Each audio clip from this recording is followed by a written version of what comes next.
Yo, Macau, make some noise. That's right, keep the energy going. Hey everyone, I'm Adam.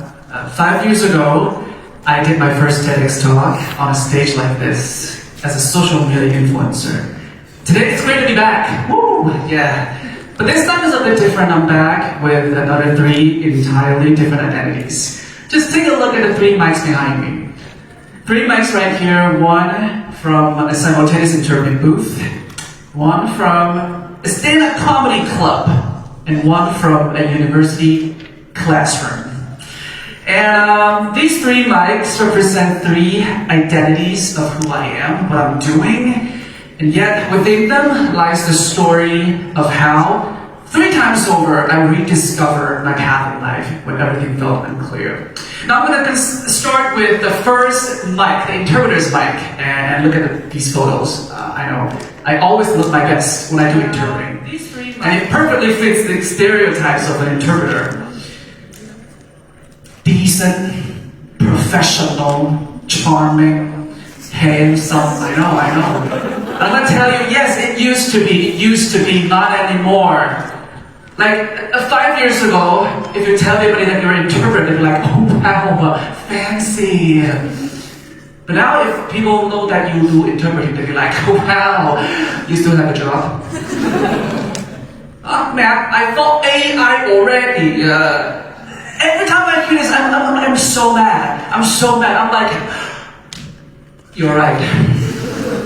Yes, AI is replacing me. AI is replacing me. What should I do? So I asked AI. I was like, hey, I heard that you're gonna replace me, isn't it? And AI says, no, I am not. But I believe we can work together. I'm like, I don't want to work with you. I just want you to do all my work. And I get money. That's what you do, yes. And, but I still believe there must be something special about human being that AI can never replace, right? You still believe that? I do believe that. I do believe that there must be some kind of value in human translators. Yes, that's right. Which is, we are cheap. Yes, we are cheap. You guys have no idea how hard I try to bargain with my clients just to keep my job. I feel like I'm a massage therapist, begging them to stay. I'm like, massage, very good massage, come. 300. I give a discount, sir, come back. 100. 50, come back. That's basically what I am. Yeah. And then I figured out why people now still hire human translators. Yes, they still need human translators because they don't actually need your translation, but they need you there to make them look good. You know what I mean? Like, think about how my clients proudly introduce me. They'd be like, this is he's my servant, he's my interpreter. I bought him, I hired him. Very cheap. Only 50 months. You want him? Take him for free. 7-day free trial. Yeah. But jokes aside, AI's impact is really happening. It's something that people cannot escape from. Yeah. And just a few days ago, I'm not sure you heard about this news. China University of Communication just announced that it is closing 16 undergraduate programs, including translation. And I keep questioning myself a lot of times. What am I going to do? Like, after all these years of hard work, does it mean nothing now? Am I really losing my job? And then, does it really mean nothing? Okay? Did I choose the wrong path from the very beginning? But then I look back on my journey of studying translation, and I figured out that what I gained was far more than just a decent job. It's more than that. But what I have is a new way of thinking, a mindset, and a whole new set of possibilities that I've seen in myself. As a translator, you normally have 2 language systems running at the same time in your brain, but that's fascinating. When people watch a movie, they usually look at the Chinese subtitle, but for me, I read both. And then my bilingual brain just starts working. That's very magical. And there is this line from one of my favorite movies, Passengers. It says, every cloud has a silver lining. How would you translate that? Anyone TS? Who tried? No one tried. I can't that. No one tried. I tried. The official subtitle says, 守得云开见月明. But my first thought was a pretty classic Chinese idiom. 塞翁失马，焉知非福. Yes, thank you. Yeah. Now, this is the most fascinating part about translation. So one is from the natural image. Dark cloud, silver lining. And another one is from a classic Chinese wisdom. Losing a horse can be a blessing in disguise. And what's the most fascinating thing about that is two strikingly different languages, two different cultures, two different histories, but yet the something we share in common, something universe about human wisdom, which is the optimism, the clarity, and the resilience in the face of hardships. And that is the magical part about translation. We see the magical harmony across two different languages. And I'm so grateful that this kind of mindset has been shaped in my mind, and I'm able to see something hidden far beyond the language itself. So AI, let me just be clear, AI can replace the mechanical work of switching language, but it can never replace our unique understanding of emotion, culture, and the unspoken layers behind words. So let me just be clear another time.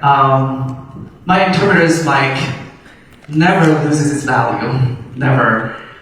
But it is AI that helped me rediscover its true meaning as an interpreter. And in doing so, I found my own. Ladies and gentlemen, now I'm going to move on to the second mind of my life, the second chapter of my life, a stand-up comedian. But let me just be honest with you, my story as a comedian doesn't start with a successful one. And the truth is, it was a disaster. It was a true disaster. And it was so random that I got recommended to a stand-up open mic to try my first 5-minute set. And then all I could remember was how ridiculous I felt when I was on stage. I did my materials that I prepared basically last minute, and not a single person laughed. And I froze on a stage, and I looked at the crowd. The entire room was silent. And I looked at the crowd, they looked like they were thinking, oh my God, that was a joke? He was telling a joke? Oh, Jesus Christ. Look at his face. His face is even funnier than the jokes.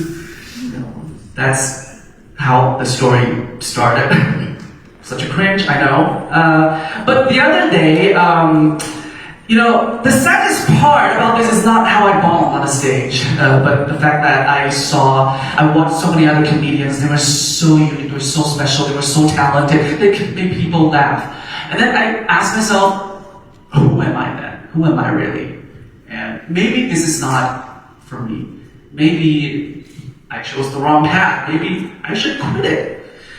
And the other day, my comedian friends, very good friend of mine, they talked to me. Yes, and I remember they tell me that, hey Adam, come on, you are an amazing video creator. You make so good videos. Look at your Thai accent. Look at your acting skills. And look at your silly face. I know my face always looks funnier than my jokes.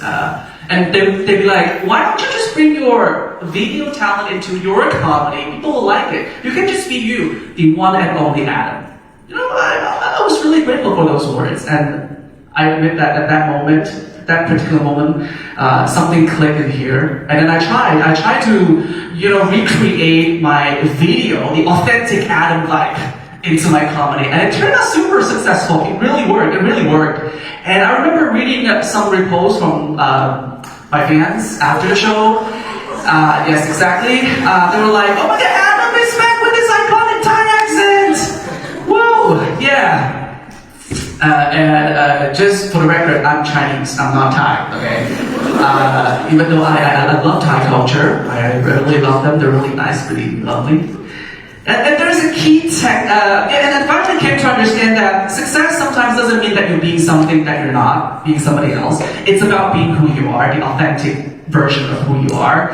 And because you yourself are the most unique brand.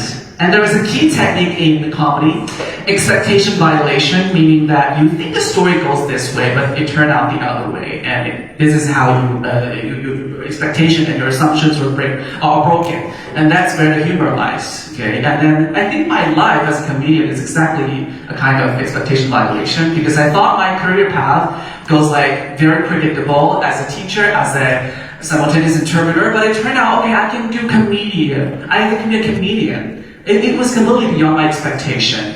And I finally figured out that sometimes it is not the smooth and predictable thing that makes who you are, but usually what shapes you are usually those unexpected, uncomfortable path that you chose.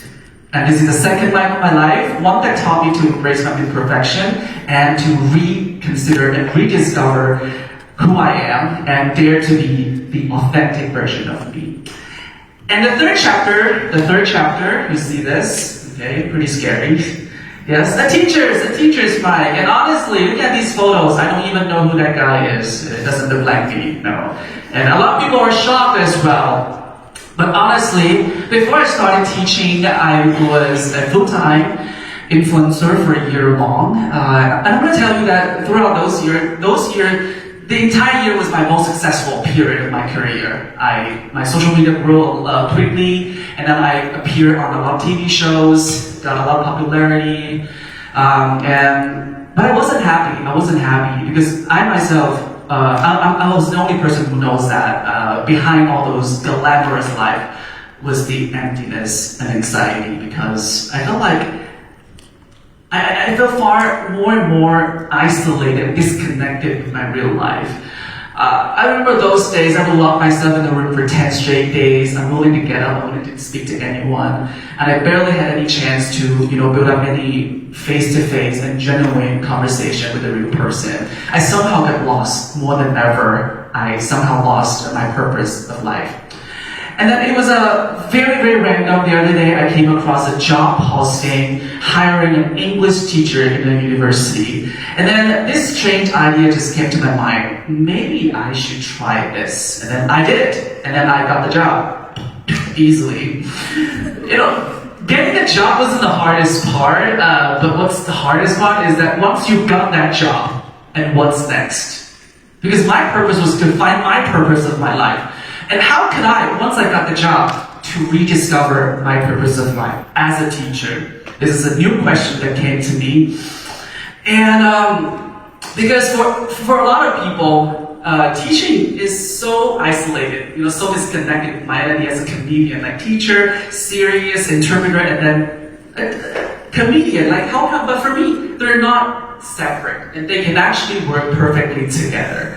And this is what I did. I put my comedy talent into my teaching career. I tell jokes to my students. I crowd work with them, just like a stand-up show. And I film funny English videos with my students. Yes. And then I even created an elective university course called the English Pop Music Class.